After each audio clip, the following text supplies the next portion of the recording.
Unit Hydrograph, mata kuliah Hidrologi, Departemen Teknik Sipil, Institut Teknologi 10 November, Surabaya. Pada bab unit hydrograph ini terdapat 3 pokok bahasan. Yang pertama, mengenai teori hidrograf satuan dan menentukan unit hydrograph. Yang kedua, mengubah unit hydrograph ke durasi yang berbeda, bisa ke durasi yang lebih panjang atau ke durasi yang lebih pendek. Yang terakhir, mengenai hidrograf satuan sintetis atau HSS. Pada pertemuan pertama akan dibahas pokok bahasan yang pertama dan kedua, dan di pertemuan selanjutnya akan dibahas pokok bahasan yang ketiga. Sebelum memasuki pembahasan mengenai unit hydrograph, kita akan mereview singkat mengenai hydrograph yang sudah diajarkan pada bab-bab sebelumnya. Beberapa elemen dari sebuah hydrograph terdiri dari kurva yang naik atau rising limb, atau bisa juga disebut sebagai awal dari terjadinya hujan. Lalu B menuju C adalah the crest, yang melalui puncaknya atau the peak. Dan C ke D adalah saat kemungkinan hujan sudah selesai sehingga hydrografnya mengalami penurunan atau falling limb. Faktor-faktor yang mempengaruhi sebuah hydrograph banjir ada 2. Yang pertama adalah faktor fisiografis dan yang kedua adalah faktor iklim. Pada sebuah hydrograph, hujan yang turun adalah relatif seragam pada suatu das. Dan di sini ada yang dinamakan dengan lag time. Lag time ini adalah jarak waktu antara terjadinya hujan di basin dengan saat air mencapai stasiun pengukuran. Nah, pada hydrograph di gambar ini merupakan single peak hydrograph atau hydrograph dengan satu puncak yang biasanya terjadi ketika banjir terjadi satu kali dalam suatu das. Pada suatu das yang sama, jika terjadi hujan yang berbeda, maka bisa saja bentuk hydrografnya juga berbeda. Sama halnya dengan ketika hujan yang sama terjadi di das yang berbeda, maka bentuk hydrografnya juga berbeda. Karena kedua faktor yang mempengaruhi hydrograph banjir tersebut. Seperti yang sudah disebutkan sebelumnya, beberapa faktor yang mempengaruhi hidrograf banjir terdiri dari 2 faktor besar. Yang pertama adalah faktor fisiografis, yang kedua adalah faktor klimatik atau iklim. Seperti yang bisa kita lihat di gambar, dengan das yang berbeda bentuk, maka otomatis bentuk hydrografnya pun berbeda.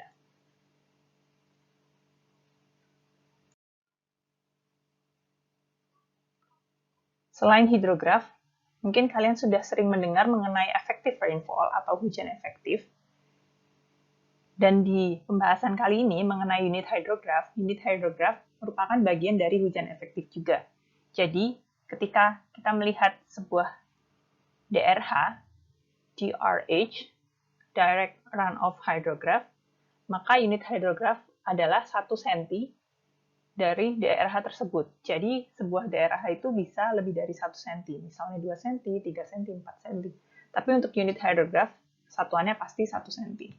Akan dijelaskan lebih lanjut di slide selanjutnya. Ini hanya sebagai pengingat kalian karena sudah mempelajari effective rainfall di beberapa bab sebelumnya. Sekarang kita memasuki pembahasan mengenai unit hydrograph.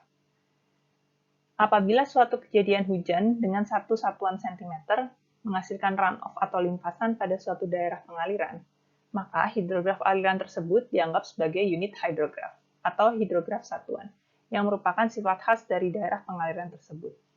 Seperti yang sudah saya mention sebelumnya, kalau DRH atau Direct Rainfall Hydrograph itu adalah kejadian hujan yang tidak 1 cm. Sedangkan untuk kejadian hujan yang 1 cm, itu pasti unit hydrograph. Penerapan dari unit hydrograph pada hujan efektif yang tidak sama dengan 1 cm dapat dilakukan dengan cara mengalihkan hujan efektif dengan ordinat-ordinat unit hidrograph yang punya interval waktu yang sama atau time duration dari curah hujan yang sama. Jadi nantinya akan ada unit hydrograph 4 jam atau unit hydrograph 12 jam. Itu berarti interval waktunya 4 jam, interval waktunya 12 jam. Atau time duration-nya 4 jam, time duration-nya 12 jam. Dari curah hujan yang sama. Jadi, ketika curah hujannya sudah sama 1 cm, itu baru bisa dikalikan.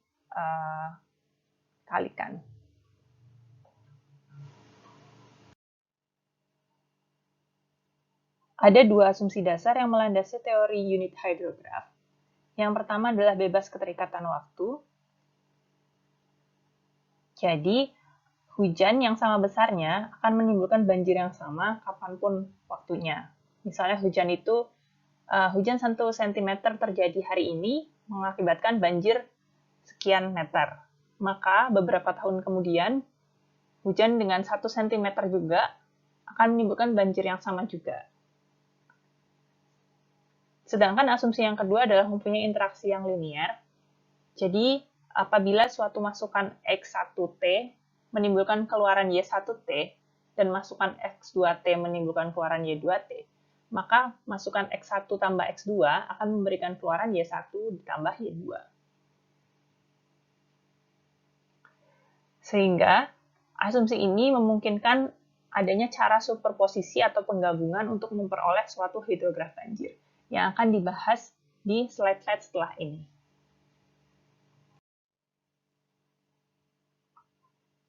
Direct runoff hydrograph, seperti yang sudah saya mention sebelumnya, dapat dihitung dari sebuah unit hydrograph. Jadi, di contoh soal pertama ini, ada sebuah ordinat unit hydrograph 6 jam yang diketahui pada tabel. Hitunglah DRH akibat hujan setinggi 3,5 cm selama 6 jam. Kita lihat di sini, durasinya sudah sama-sama 6 jam, hanya saja ketinggian hujannya yang berbeda. Yang diketahui adalah unit hydrograph, sehingga itu pasti ketinggian hujannya 1 cm. Untuk mengetahui hujan setinggi 3,5 cm, maka nilai-nilai unit hydrograph ini harus dikalikan dengan 3,5.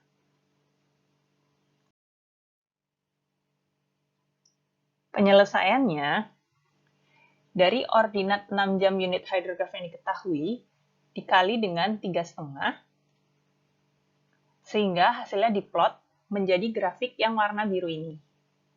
Sedangkan grafik warna merah merupakan unit hydrograph-nya.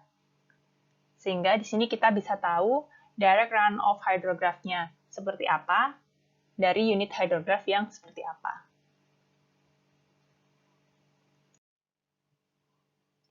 Contoh soal yang kedua lebih menantang. Hujan terjadi selama 12 jam dengan total tinggi 3 cm pada 6 jam pertama dan 2 cm selama 6 jam berikutnya. Hujan ini dimaksudkan sebagai effective rainfall atau ER. Unit hydrograph 6 jam diketahui seperti soal sebelumnya, yaitu tabel di bawah ini. Maka hitunglah DRH akibat hujan efektif tersebut. Jadi hujannya yang terjadi ini 12 jam ya. Penyelesaiannya, pertama-tama kita buat dulu DRH akibat hujan efektif 6 jam dengan cara mengalihkan ordinat unit hydrograph dengan tinggi hujan 3 cm. Karena unit hydrograph itu tinggi hujannya adalah 1 cm. Lalu hujan efektif kedua setinggi 2 cm terjadi setelah hujan pertama berakhir, yaitu 6 jam dari awal hujan. Akibatnya, DRH kedua akibat hujan efektif kedua akan mulai setelah 6 jam dari awal tersebut. Sehingga bisa kita lihat pada gambar, untuk hujan pertama adalah yang A, yang warna ungu, sedangkan hujan kedua ini adalah yang B, yang warna hijau. Ordinat DRH kedua diperoleh dengan melipatkan ordinat UH dengan tinggi hujan efektif 2 cm, karena UH ini tadi hujannya hanya 1 cm. Dari kedua DRH tersebut, yaitu DRH A dan B, dijumlahkan dan hasilnya merupakan DRH akibat rangkaian hujan setinggi 3 cm dan 2 cm selama total waktu 12 jam, yaitu kurva C, yang warna biru di sini.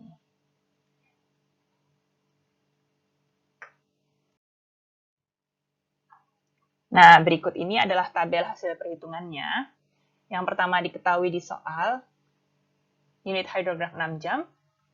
Lalu yang kedua, kolom ketiga ini adalah hujan pertama setebal 3 cm atau setinggi 3 cm.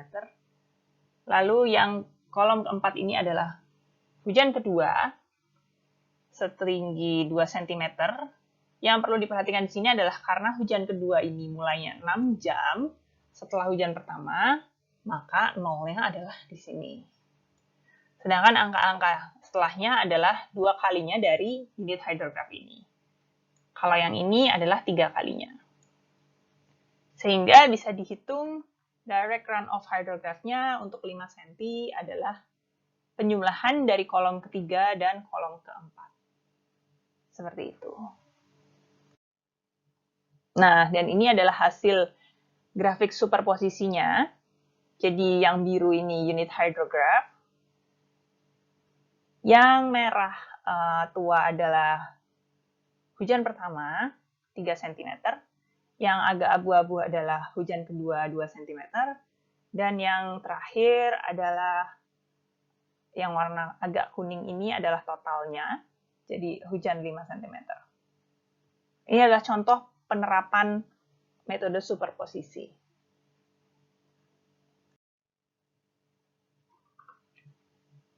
Nah, kalau di contoh soal tadi kan kita sudah mengetahui unit hydrograph-nya, kita tinggal mencari DRH-nya. Gimana kalau yang diketahui DRH-nya, tapi kita harus mencari unit hydrograph-nya? Jadi, kalau dari gambar ini, kita bisa mengetahui unit hydrograph dari rata-rata suatu catchment. Jadi, apabila suatu catchment memiliki data-data DRH yang cukup banyak, dengan hujan yang variasi lama kejadiannya mirip, atau ya agak berbeda tapi tidak terlalu jauh, maka kita bisa mengetahui unit hydrographnya dengan merata-rata. Jadi dari kumpulan DRH itu bisa ditemukan rata-rata debit puncaknya dan rata-rata waktu sampai debit puncaknya berapa. Bagaimana caranya akan dibahas di slide selanjutnya. Contoh soal lagi. Untuk menentukan unit hydrograph, jadi di contoh soal ketiga ini kita punya data banjir dari sungai dengan luas basin atau luas das 423 km persegi dan terjadi hujan selama 6 jam di das itu. Tentukan unit hydrograph 6 jam dari daerah tersebut.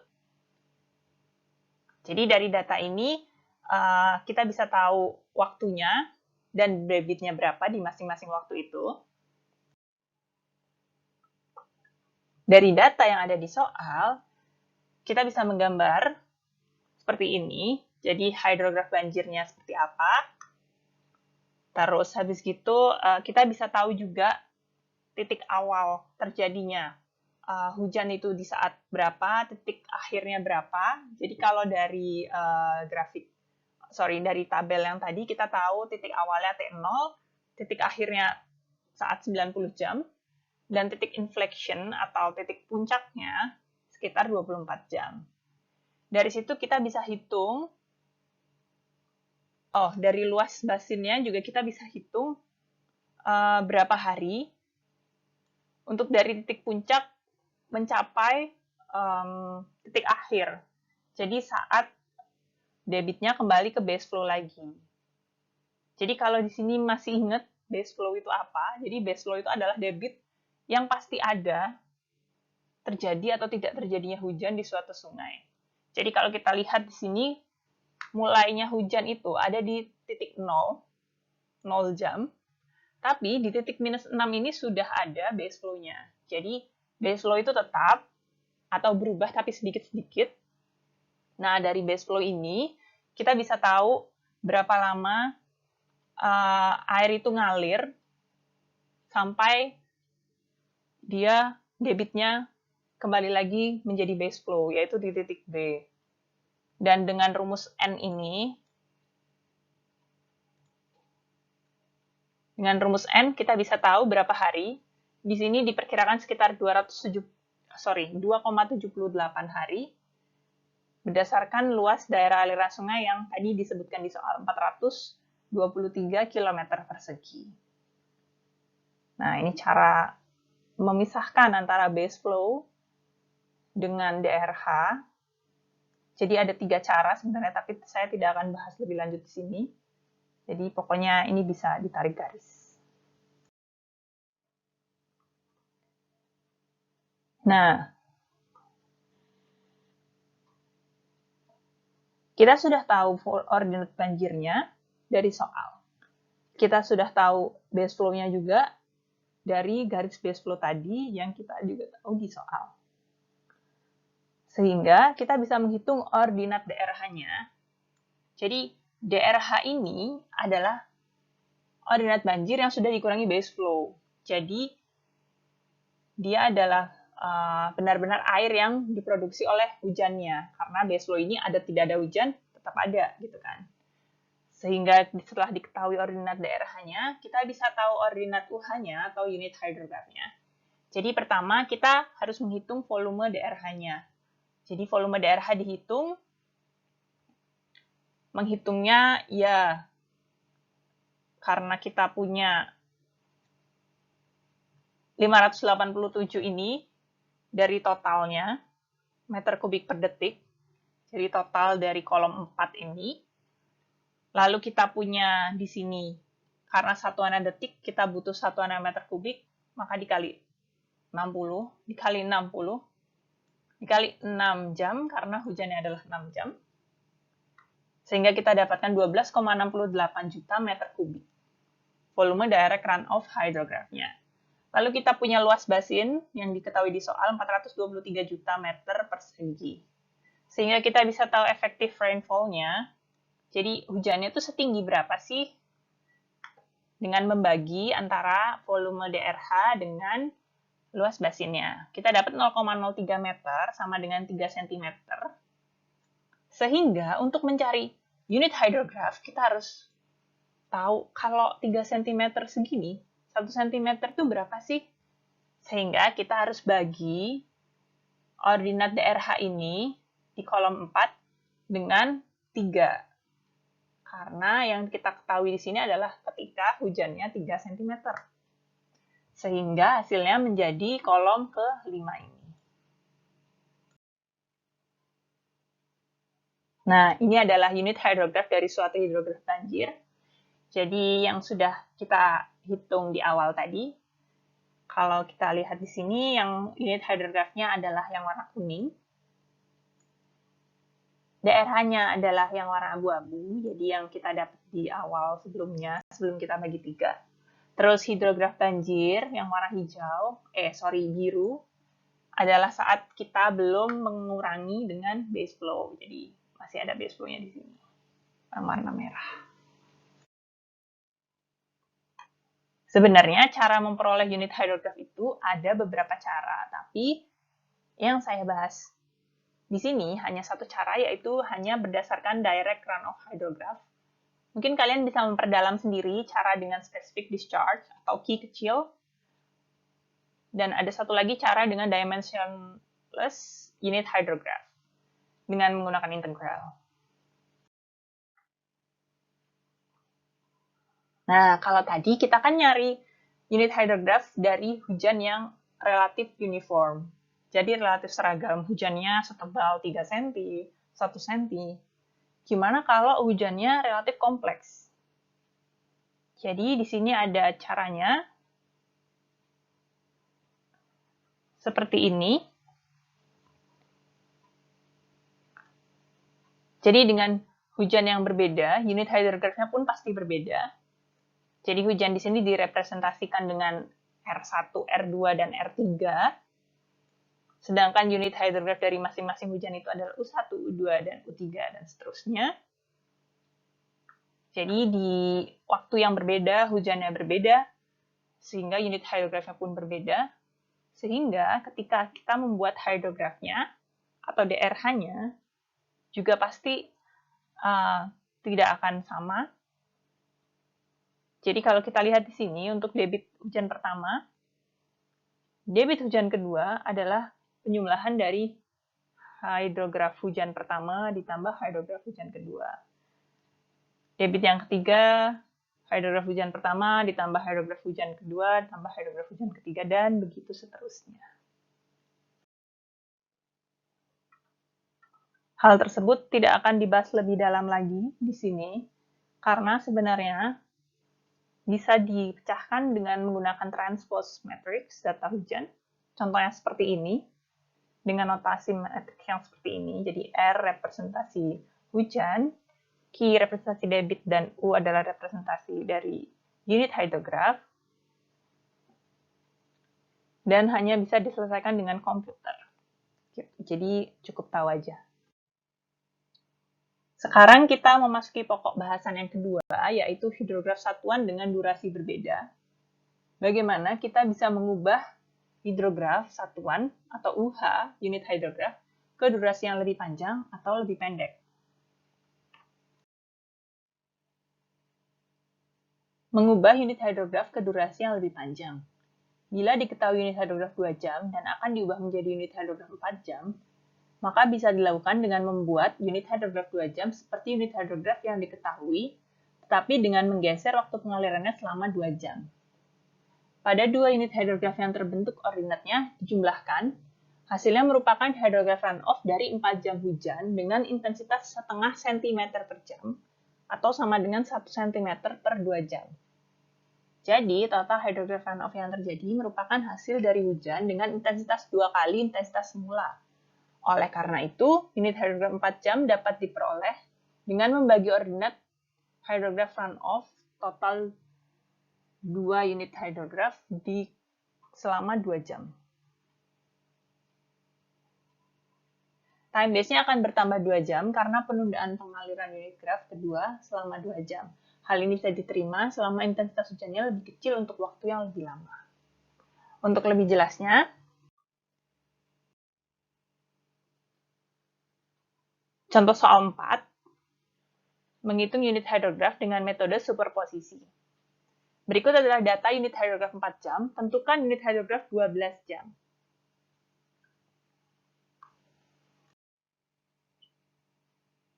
Perhitungan dimulai dengan membuat kolom baru. Jadi untuk UH 4 jam ini adalah kolom yang diketahui dari soal. Untuk kolom baru adalah angka yang sama dengan yang diketahui di soal, tapi mengalami penundaan selama 4 jam. Sedangkan untuk yang kolom ketiga, mengalami penundaan selama 8 jam. Nah, dari penundaan-penundaan ini, kita bisa hitung DRH-nya. Nah, karena kita menggunakan 3 data unit hydrograph, maka otomatis DRH ini adalah merupakan 3 cm. Jadi, ini adalah hujan yang terjadi ketika tinggi hujannya adalah 3 cm. Sehingga, untuk mengetahui unit hydrograph 12 jamnya, kita harus membagi DRH ini dengan angka 3. Seperti itu. Berikut ini adalah grafik yang bisa dibentuk dari soal yang sebelumnya. Jadi, unit hydrograph 12 jam yang dibentuk dari unit hydrograph 4 jam. Kalau kita lihat di sini, unit hydrograph 4 jamnya adalah yang di bawah ini. Jadi, dari A, B, dan C. Terus, kita punya unit hydrograph 12 jam, semacam unit hydrograph rata-ratanya, yang warna biru. Oh, yang di sini. Kita juga punya DRH-nya yang 3 cm tadi, yang warna kuning ini.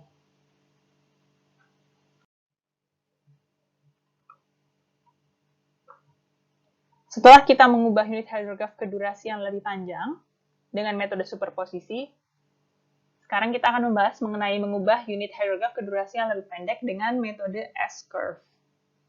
S-curve merupakan total hydrograph yang berasal dari rangkaian hujan secara terus-menerus dengan intensitas uniform setinggi 1 cm per T1 jam di suatu basin. Yang mana ini merupakan unit hydrograph T1 jam. Jadi, kalau kita tahu T1-nya, kita pasti juga butuh tahu T2-nya. Jadi, maksud di sini adalah yang diketahui dari unit hydrograph T1, nanti yang dicari adalah unit hydrograph T2, seperti itu.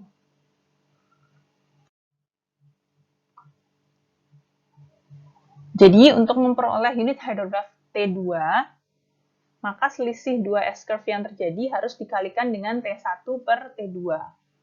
Hal ini berarti intensitas hujan menjadi 1 per T2 cm per jam, yaitu adalah intensitas yang diperlukan untuk membentuk unit curve T2 jam. Jadi yang ditanyakan UH T2 jam, yang diketahui adalah UH T1 jam, sehingga intensitas hujannya menjadi 1 per T2 cm per jam. Seperti itu.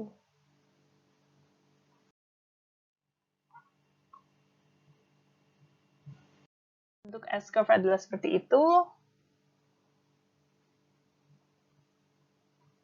Lalu kita sekarang mengerjakan contoh soal 5. Jika diketahui unit hidrograf 4 jam, dan kita harus mencari unit hidrograf 3 jam, langkah-langkahnya adalah, untuk unit hidrograf 4 jam sudah diketahui di soal, sehingga kita bisa menggambar S-curve 4 jamnya. S-curve 4 jam gimana sih ngegambarnya? Nah, S-curve 4 jam ini digambar dengan bantuan dari kolom S-curve 2 plus 3. Jadi, kalau di sini kita lihat S-curve 2 plus 3 ini adalah ketika 0 ditambah 0 sama dengan 0. Lalu kita turunkan 0-nya ke sini. Jadi dia menuju sini. Ya. Nah, ketika 6 ditambah 0 masih sama dengan 6. Lalu 6-nya turun ke bawah. Jadi untuk S-curve 4 jam ini berarti mulainya dari T sama dengan 4 jam. Karena kita tahu unit hidrografnya adalah 4 jam. Begitu. Nah, setelah udah nyampe T sama dengan 4 jam, setelah T 4 jam, kita udah punya angka 0, 91 tambah 0, 91. Nah, 91 ini udah turunnya ke sini ya. Jadi 66 ini turunnya ke sini.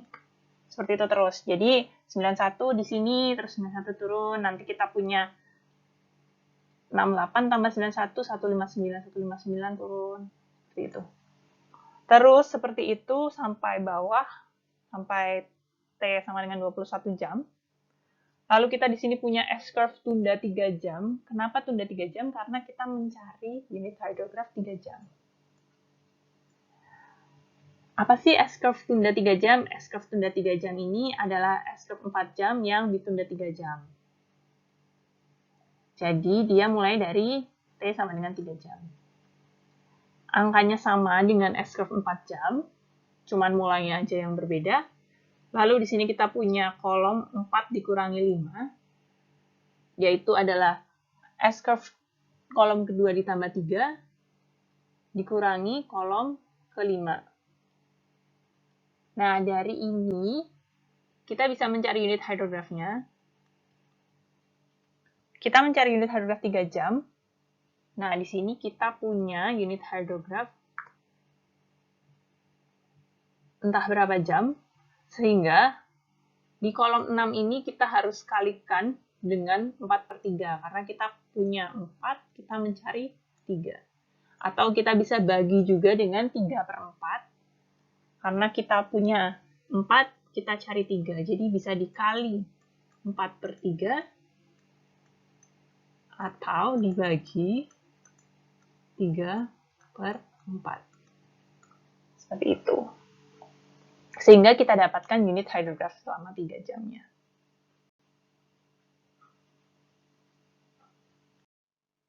Setelah selesai dengan perhitungan, untuk contoh soal 5 ini bisa digambarkan grafiknya. Untuk kurva S-nya adalah yang di sekitar sini. Sedangkan unit hidrografnya adalah yang ini. Kita bisa lihat, dengan mengetahui unit hidrograf 4 jam, kita bisa mencari unit hidrograf 3 jam dengan metode S-curve. Untuk pokok bahasan 1 dan 2 sudah selesai sampai di sini. Akan disambung ke pembahasan hidrograf satuan sintetis atau HSS. Terima kasih atas perhatiannya dan sampai jumpa di kuliah selanjutnya.